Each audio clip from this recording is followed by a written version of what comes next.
Alright. Hey everybody, this is weird. I have two cameras going at the same time. Strange days.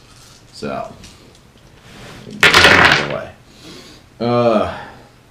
I'm gonna work on just a quick crafting video for the sake of fun, which is silicone mold, the whole silicone caulking molding that people have been doing. There are two different methods. One is with cornstarch, just pure cornstarch and silicone. Roll it together, make yourself a little dough. It lasts you about 10 minutes. It's great. There's also another method, which is right here. Yeah, soap, just pure dish detergent. And I've used both, and the only difference that I've seen between the two is that the dish detergent is great. It leaves it a lot smoother when it's finished. Just because the one shortcoming of the cornstarch and silicone gel, the silicone caulk on its own, is that it leaves a dusty texture that you need to use a nylon brush to get out. Well, for my specific uses. So, what I've noticed is, through a few experimentations, is to run it through the dish soap method first. Just open it up, throw it right in the dish soap, wave it around a little bit, let it soak in there. It's gonna get all the some video I watched had it actually backwards, which they called it desiccant, which they said it pulled all the desiccant out of here, which is a drying agent, and that's not true, because then it would harden up even faster than it normally does. It just, the dish detergent helps activate, helps just get all the sticky out. It's pretty much all it's doing. There's nothing to it, there's no real magic, and what I've got in front of me is, there you go, yeah. Now, what I've got in front of me are a couple of walls and a few dragon skulls. I'm not sure if you can see them really well. They're the Herstart's dragon mold. I forget what mold specifically they're out of. They're one of my favorite things to plaster mold, and I did use I bought Smooth On the Mold Max 30. I tried 30, 35, and 40. I personally enjoy 40 a lot. It's stiffer than the Herstart's molds. I think he mixes them though, because there's something odd about the color that he has of his molds, which are fucking amazing, by the way. I don't know why everybody has such an issue with plaster molding versus, I mean, I get it. Yeah, I'm gonna try 3D printing here. Christmas is finally over. Got all my gift cards in order, and yeah, definitely gonna go order the Ender 3 here in a couple of days actually, and try that out as well. But this is fun. I mean, with my personal experience molding with any silicone and plaster, it was the first thing that I did when I was a kid, and I got really hooked on D&D back in the 3.0 edition, 2001, something like that, 17 years ago now. Yeah, my D&D habits are almost an adult. And but yeah, during the 3.0 launch, I was on the old-timey internet looking around. I came across Herstart's, and I've kind of just been a fan since. So whatever, it's up to you. Either case, these are walls. These are wall sections that I like to mold, and I pour immediately, so they're a single piece.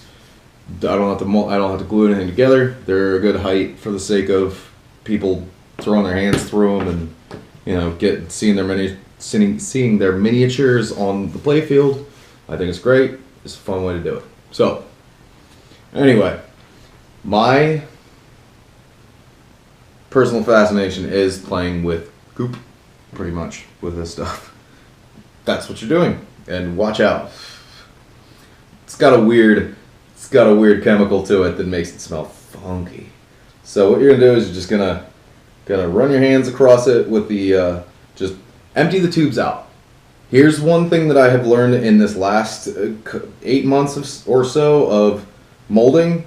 I've seen a lot of guys on the Crafters Guild and everything that they're buying that the latex mold from the arts and crafts store, and they're putting it on layers, and you end up with these flimsy molds that you can sit in a, you can sit them in a vessel and pour them, I guess.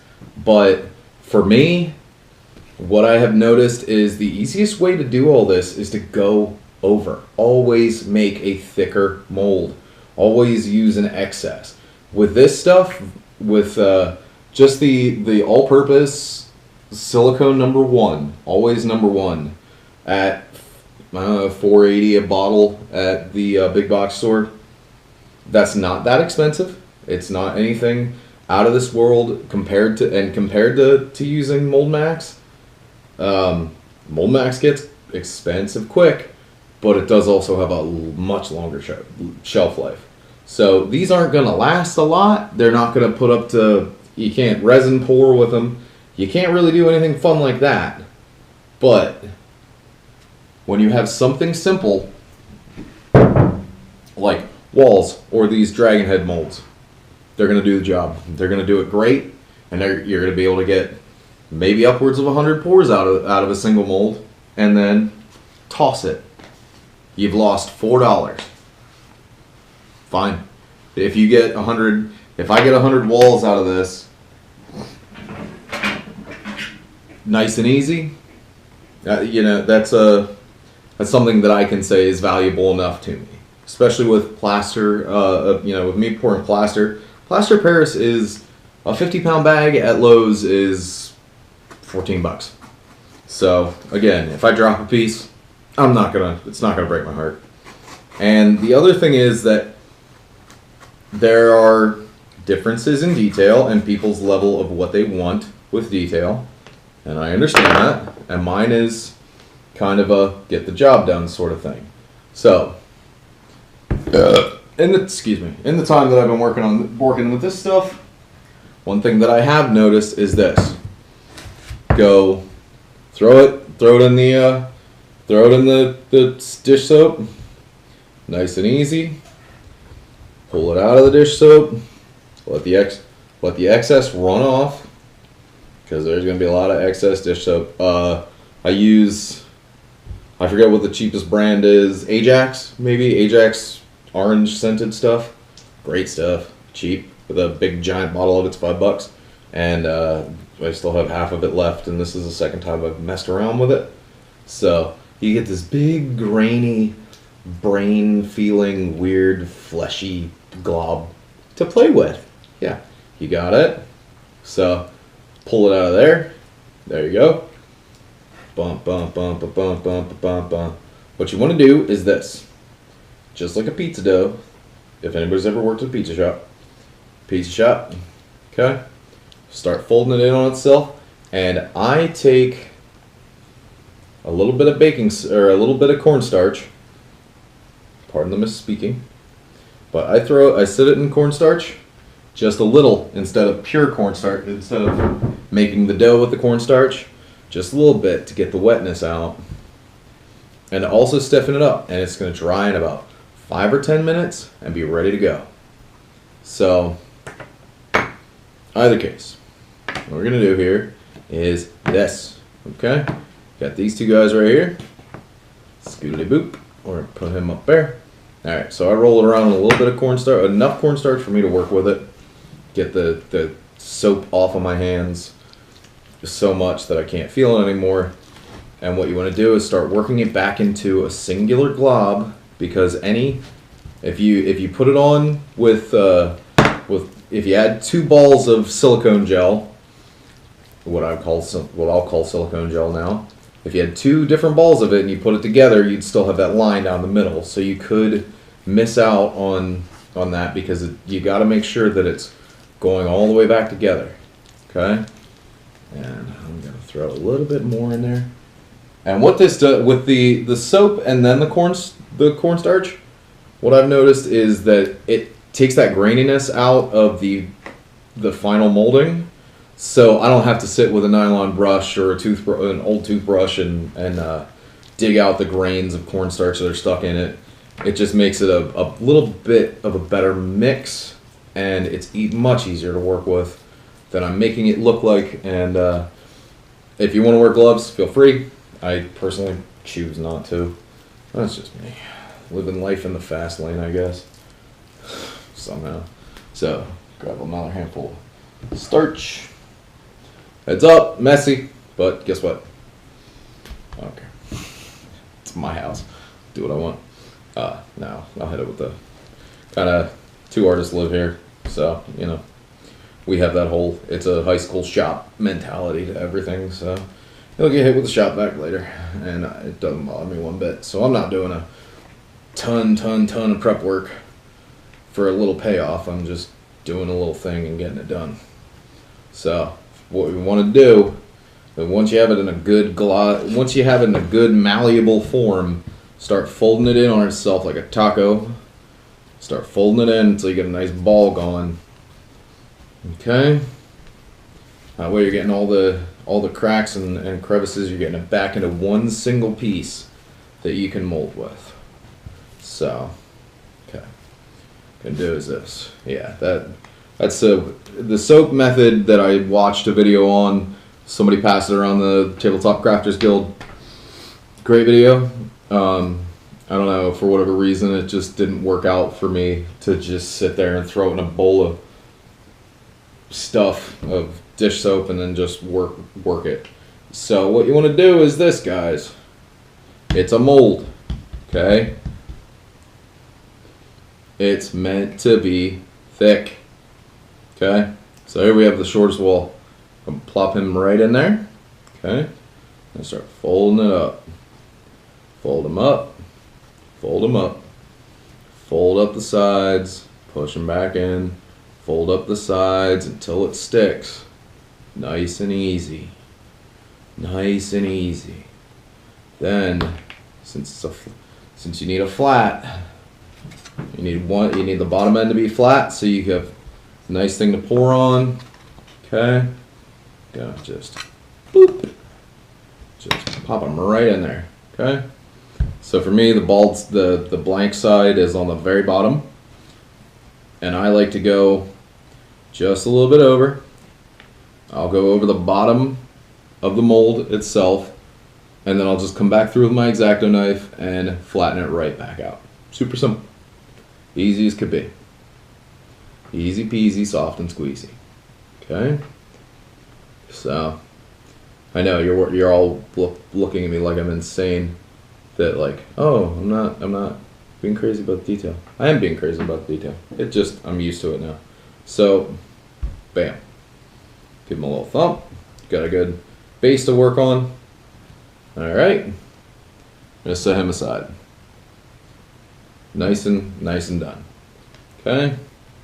Gonna grab another section off of it. Now this stuff, if you sit for too long, if you think about it for too long, if you get nervous and aren't sure what to do, you're gonna rush it, and when you rush it, that's when you have problems. Because this stuff dries quick. Silicone, I used to do construction, silicone dries quick as is. So what you're gonna end up with is it's gonna dry out completely if you don't rush just a little bit. You pay attention to, you set your pieces out that you wanna mold, set them out, get them done, okay? Because 10 minutes is not a lot of working time. Especially when you have this many pieces out. And go over the amount that you think you need. It's always better to go over than it is to go under. Don't be afraid of it. It's fine. You're not going to a hobby store to spend out the nose to make these molds. You don't have to be fretful of it. So, there we go. Flatten him out later. And these guys are super easy to work with. If you want, grab some soap. My soap bowl's down there. Okay. Grab yourself some soap. Yep. Get it a little moist again. And bam.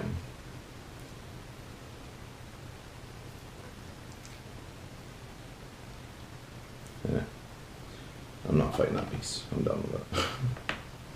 It's that simple, guys. It's that simple.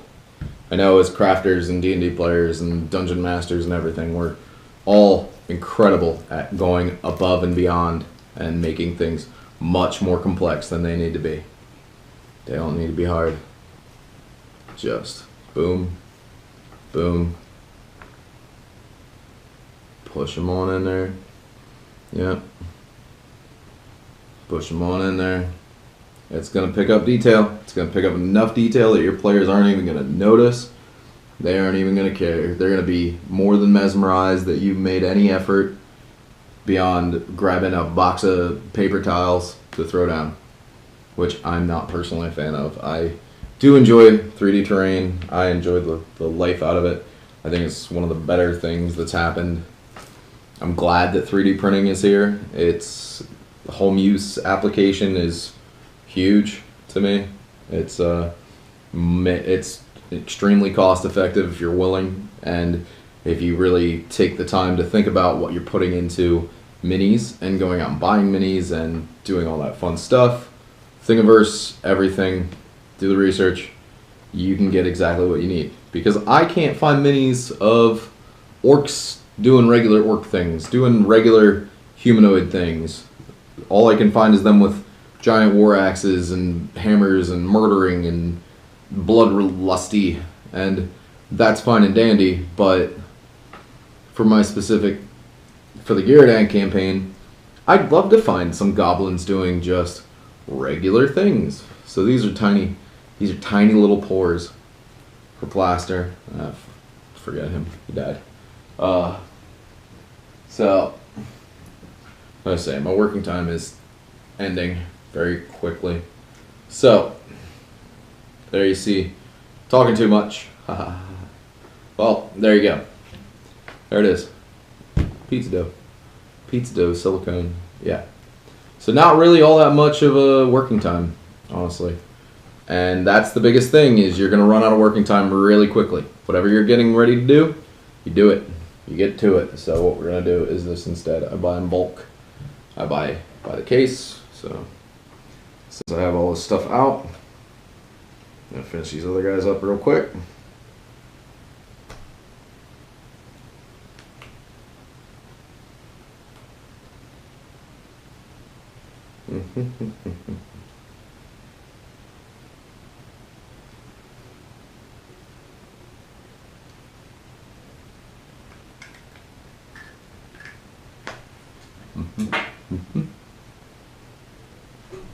Grab our bowl again. Set him on up here. Okay. So here's what. Now this is what I did with that with smooth on over the smooth on.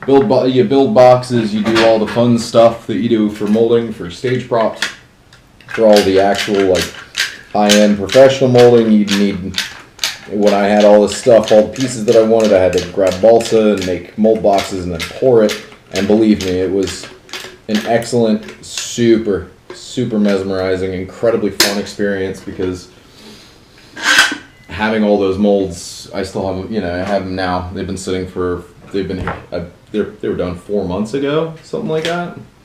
So they're just done, and they're here, and they're going to be here for a while. I've gotten tons of pours out of them, and it's so much easier this way for me, because then I can do a bunch of things all at once without having to have endless tubs of singular pieces to just glue together, sit and wait, glue together, sit and wait, glue together, sit and wait.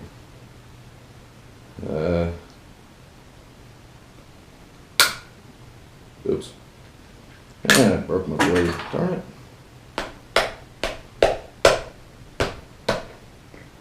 Oh. Oh, broke my X-Acto blade. Not surprised. It's alright. Couldn't find either of my other X-Acto knives. Not sure where they went. That's fine. So, what we're gonna do here is this. We're gonna do something fun with this next one. Okay. Boop.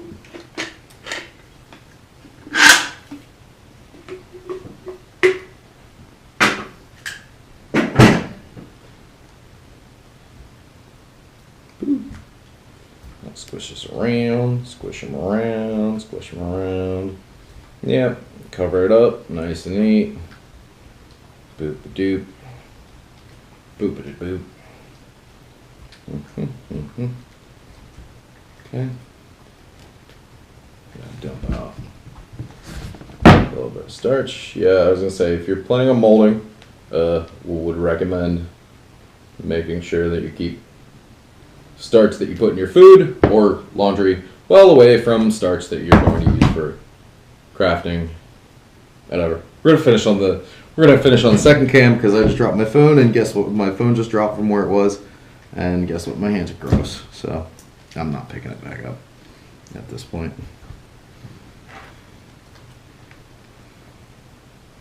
So I'm gonna lay it down. Grab the pieces out of there. Make sure that when you're done with all the stuff in here in your mixing bowl, that whatever vessel that you use to mix with, trash it. Don't pour it down your. Even though it's detergent, I know logic would tell you to throw it right down your sink. Don't do it. Please don't do it. You will gum up your sinks very quickly, faster than you think. All right, so. Give them a good dry, give them a good push around. Yeah, ooh yeah. Yeah, play with it, have fun. You're a kid. We're all adult children. It happens. No biggie. Jeez. That's just me though. I know that's my personal method for everything. If you watch any of the Geared In campaign episodes, yeah, I like winging it. I like throwing it together. I like seeing where it goes. It's been really fun. Super excellent. I'll probably put a link to the playlist there so that you can catch up if you wish. It doesn't matter. It's up to you. I enjoy playing. It's different if you're new to D&D and you're looking to play and you've only got whatever partner that you have in your home with you. You know, if you have your living partner or whatever, wife, boyfriend, girlfriend, nothing in particular, and you want to play two-person D&D, it's a good example of how to or how not to do it. I don't know, whatever your opinion is, that's fine. And boop, boop, doop, boop, boop, boop. There we go. Yeah, just enough to get the tackiness out. The tackiness is where the problems come from. Okay, getting there, getting there. All right, so what we're gonna do with this is this.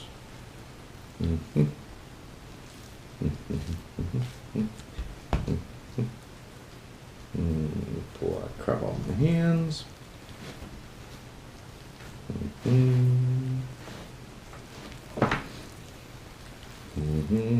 Make a mess, clean it later. That's the fun of life.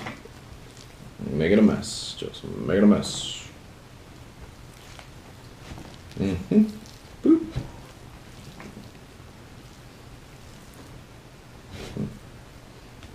Okay. Scoop most of this up. It's got an almost chlorine smell to it. It's a chemical. It is a nauseant. It's something that will make you nauseous if you smell too much of it. Okay. So, put him here. Gonna put him here. Gonna put. He's cracked. I liked it. I liked him so much that I kept it. I don't particularly know why. So we're gonna put them there. What we're gonna do is we're gonna grab him. Okay. This guy's gonna go here. This fellow's gonna go here.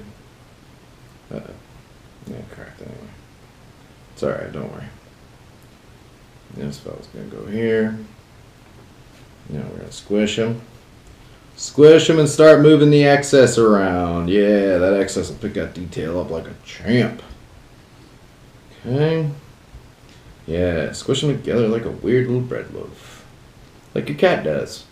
Nah, let's get rid of this middle guy. Caused too many issues. Broken anyway. Alright, so he broke. That's fine. So, I'm gonna go over here. Push him out. Push it on up. Just push it on up. Don't worry. You're not smearing detail. I know what things are going on in your head. You're not just dragging across the detail. What's going to happen is it's not really going to pick up the detail until it is hardened, because then it'll expand just a little bit, just enough to pick up that detail. Okay? But bam. Got him there. Good. Nice. Easy. Try to get it as level as I can. Now I take this one, fold them on up there.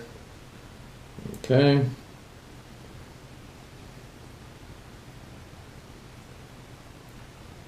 Okay. Make sure you have plenty on the bottom so that you're not giving yourself a short well. If you give yourself too thin of a spot to work with, see like right here. See, that's a nice thick mold on all edges, and I'll cut them down later.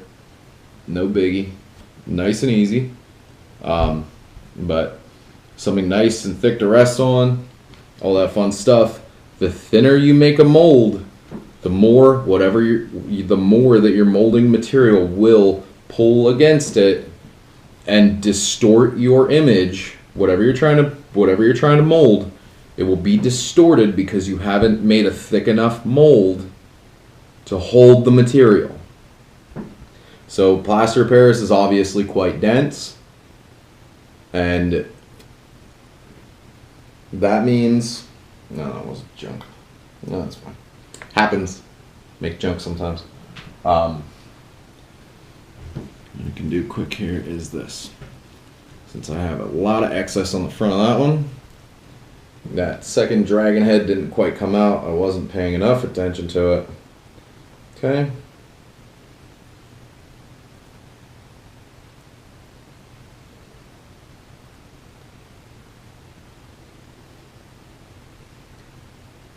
Just gonna make a cube.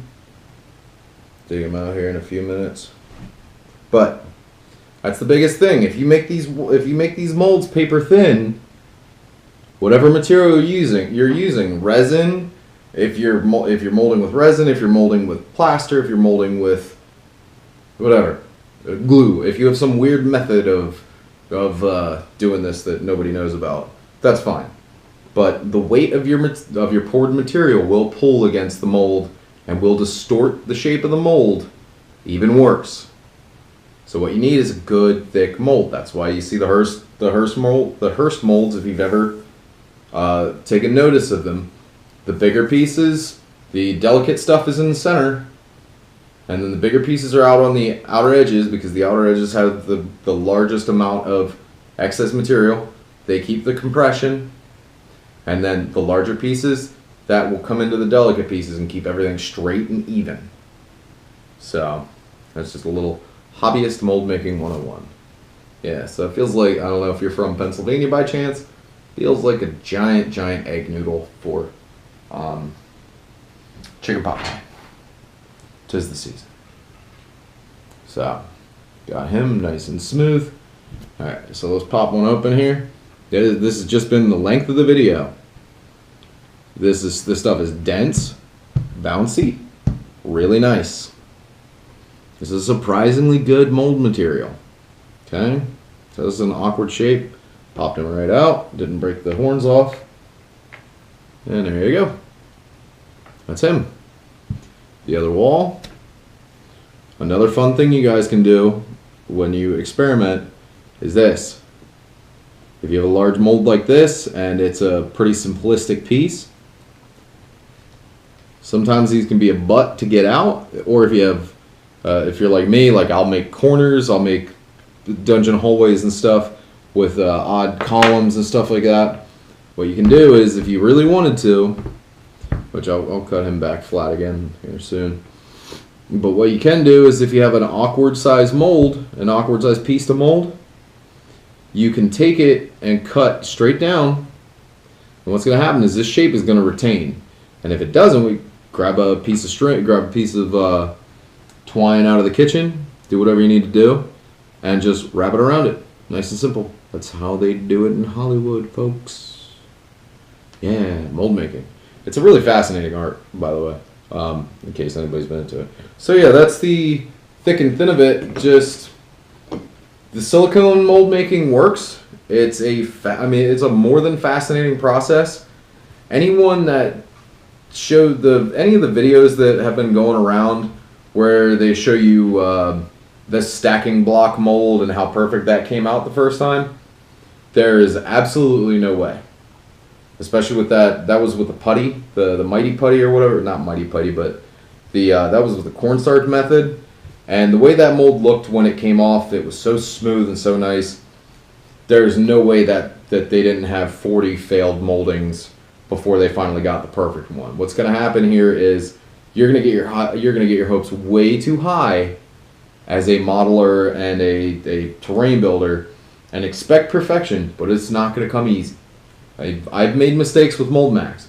Making a mistake with Mold Max is $35 worth of loss. Making a mistake with silicone and cornstarch or silicone and soap is a $5 mistake. That's the only difference that you're making here. And again, don't expect high quality precision molds out of this stuff. This stuff is mostly just for fun. If you're like me, where I have the necessity and the want to make stuff like this, where I don't mind if the walls are crooked. I don't mind if the walls are cracked. Not one bit. It adds more to it. It gets rid of that whole single complaint that most people have about Hearst Arts, where it's repetitious. It's extremely repetitious. And if you do it to a point of perfection, it's boring to me at that point. So it's just one of those things. If you're willing to have fun and do something silly, this is great. Go get those odd foam blocks that they sell at the arts and crafts stores. Some of them have them. They're like castle wall. They're like castle wall foam. Get those and throw this stuff around it, and then pick up a little jar of plaster of Paris and try it out and see how it works for you. See if you like that better. Because I've been pushing off jumping into 3D printing for so long, because the original, when I got into it and got hype on the idea, everything was $1,200 or more, and it looked insane to work with. And nowadays it seems reasonable. It seems that anyone with a crafting mind or a problem-solving mind shouldn't have any issue keeping up with that stuff. I've read a bunch of the reviews on the Ender 3. I've watched way too many videos, endless hours of explanation on how 3D printing works, and yeah, there's a little nudging and elbow grease to get it to work right, and once you get it working right, then you're all set. That's great. It's fine. So don't be worried. Go craft, do the fun stuff, find the fun in it, find the get rid of the work attitude of it. This doesn't work. If any part of what you're doing right now for your Dungeons and Dragons campaign, your Pathfinder, Starfinder, anything like that, if anything that you're doing for the sake of gaming feels like work, stop. Take a step back and figure out what's going on, because what you're doing is overworking yourself and taking the fun out of what should be the best way to kill a Sunday evening that you've ever had. Alright folks, we'll see you again. Bye.